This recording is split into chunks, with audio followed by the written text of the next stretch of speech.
Bubbles at the tip after curing. Let me show you how to fix them fast with gel.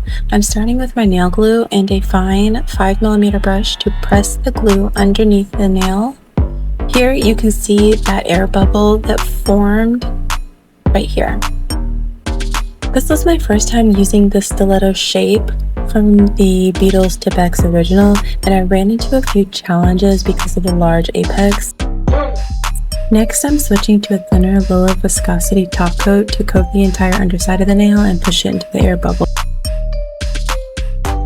I'm continuing to press the brush under the nail, taking care not to get any glue on the skin.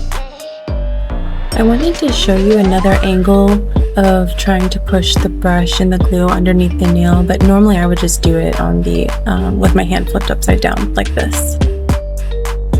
Once that's done, use an alcohol-free wipe to clean any excess from the skin and then do a full 60 to 120 second cure. I'm using the same glass top coat to seal the underside of the nail. This gives a shiny finish while protecting and sealing the tip.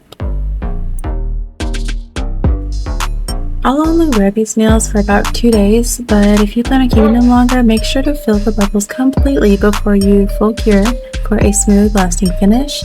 And here's the final look. It's cute and perfectly sealed. Thanks for watching. Stick around for my Korean glass nails polish tutorial with cat eye effect.